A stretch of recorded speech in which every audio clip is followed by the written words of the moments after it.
What's up, everybody? Sean the D-Man here, and welcome back. Hope you guys had yourselves a great Saturday. Hope you guys have yourselves a great weekend. We are back with another episode of the Auburn podcast here for the channel, and Auburn gets a much-needed win against the Kentucky Wildcats, beating Kentucky 75-74 in Neville Arena after going on a 4 or 5 game losing streak, potentially NCAA tournaments on the line. Auburn gets a massive victory. It was close. Auburn almost choked it away at the end, but all credit should go to Keyshawn Murphhy. He was the offensive juggernaut tonight for the Auburn Tigers. He made the plays when they needed to. Elijah Freeman made some plays, especially with the putback at the end, towards the end of the game, that allowed Auburn to take the 1 point lead. Kevin Overton with some timely threes, Keyshawn Hall with some timely plays, Tahad with some great assists and things like that. So it massive, much needed win, and you needed this. You needed this. You were in trouble. They kept talking about it and showing it on the during the broadcast. Like as of right now, or at the time of the game, Auburn was projected as an 11th seed the last 4 buys. This win, you're good for now, but you still got to win your next couple of ones, and we'll talk about it towards the end of the recap. So let's go ahead and jump into the box score. Something that was brought up during the broadcast, and this is not good, but guards against Auburn have been shooting ridiculously high numbers. I think Vanderbilt's, Alabama's, uh, Josh Hubbard last week again, or this past Tuesday, no, past Wednesday, and against Mississippi State. There was somebody else. There was like 4 or 5 straight guys, or 4 or 5 straight guards that were averaging 20 plus points against Auburn, and they're shooting like high clips and everything. Um, yeah, that's really annoying. That's really annoying. But as far as Auburn is concerned, Sebastian Williams gave you 5.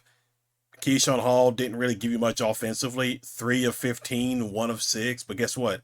9 rebounds, 9 assists. That, to me, that is also, yeah, you didn't score points, but you got the rebounds and you distributed the basketball. You did enough on that in that particular category to push Auburn for a win there.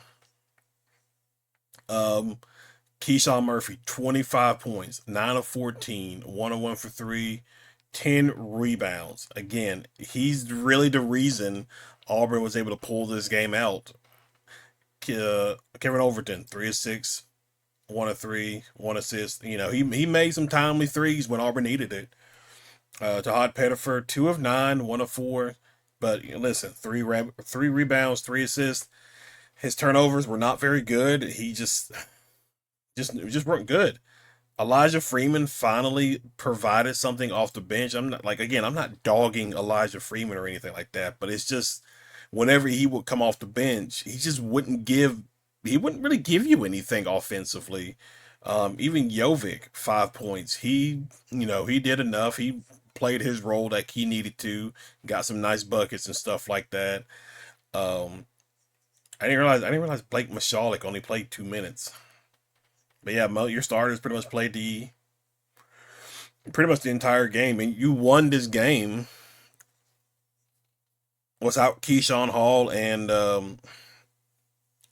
Todd Pettifer. I mean, like, yeah, again, they have points, but they didn't provide offensively like they typically do. Like, this snaps for Tahad like a 3 4 game streak of him averaging over 20 points a game during that time. And then you had Keyshawn Hall against Mississippi State going for like 20 plus. So, but again, you got Overton who came in to help. You got Elijah Freeman, who came in to help. So that's two guys who kind of helped out. Those guys who kind of assisted Keyshawn Murphy in pushing Auburn over the top because, like, make no mistake, it was close.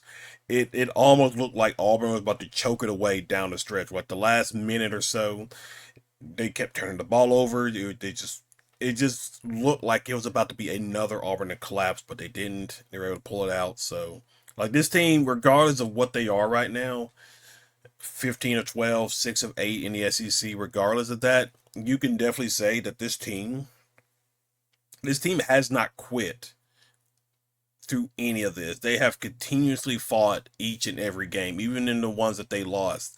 So a lot of credits definitely should go to them in that regard. So, just a massive thing for them.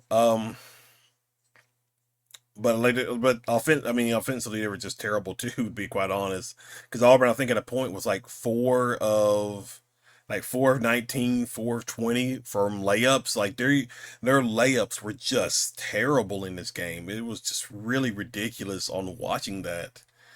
Um, and then let's go to team stats. So you both average around 40-ish percentage. Wow, you both averaged 26% from three. Um, you were 24, 20 or 24 from the free throw line. They were 4 of 17. Rebounds, they beat you in rebounding. Yeah, they were just better at it. Assists, they won that by two. Steals, you won that by two. Blocks, five. Total turnovers, 14, 11. And then points off. You got 7 points more off of turnovers compared to them. 13 fast break points. You won points in the paint. Yeah. So largely it was 9 for them. Largely it was 6 for Auburn. So you were 5 of 19 from three. Uh, it was just like the field goal percentage could have been better, to be quite honest, if they made some of their field goals. It was just a terrible stat. Like their layup, it was just, I don't know. Their layups were just terrible. So what happens now? Now it was on Thursday when I did the review, when I did the recap, because we talked about after the Mississippi State game. You had 6 games left. Mississippi State, uh, Mississippi State, Oklahoma, Ole Miss, LSU, Kentucky, Alabama. You had those games, those 6, 7 games left. You needed to go at least 3-3 to lock yourself up and get into the tournament. Well, you lost against Mississippi State, so you already started out 0-1. But you beat Kentucky. That is massive because now you have a potential of you needing to go 3-3. You can probably go. You maybe can go 4-2 heading into the SEC tournament. But you also got to take care of business. You got Ole Miss, Oklahoma, and LSU, and then obviously Alabama. So you have an opportunity to lock that up right there. Um, I think. Let me see it. Somebody who's still playing at the time of me doing this. Um, yeah, Florida one. I think they're. Yeah, I think everybody's finished. Okay, so we can look at standings. Okay, so cap it off.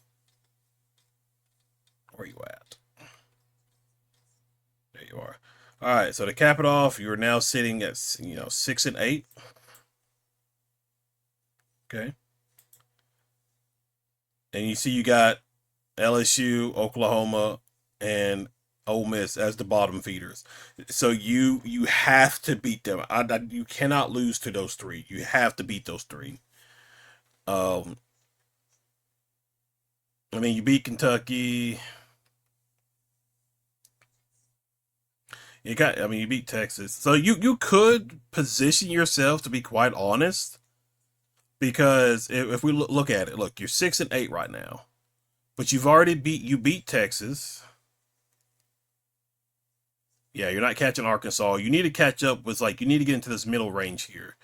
But you're 6-8. Okay. You beat Kentucky. They're 8-6. You also beat Texas. They're 8-6. So if you can win out, at least go be 9-9, if that's right. No, 10-9, right? If they beat Oklahoma, yeah, no, I was right. Yeah, yeah. So because you're not catching, obviously you're not catching the top four here. But if you could win out, and then maybe lose and probably potentially losing to Alabama, you could position yourself with the wins already over Oklahoma, Texas, and Kentucky. You could position yourself to get a bye, to get a single bye in the SEC tournament, which I think would be pretty massive for this team. Yeah, so that could happen. That could happen. So, but still plenty of basketball to go. But you got to beat the rest of your teams: Oklahoma, Ole Miss, LSU, Alabama. You got to beat those teams, and we'll see where the chips fall in that regards. But guys, that is relatively it. Very glad that the Tigers fought as hard as they did. They were able to get the win, much needed. If you're new to the channel, be sure you hit that like and subscribe, comment below. But other than that, I will see you guys in the next video. Y'all have a good one.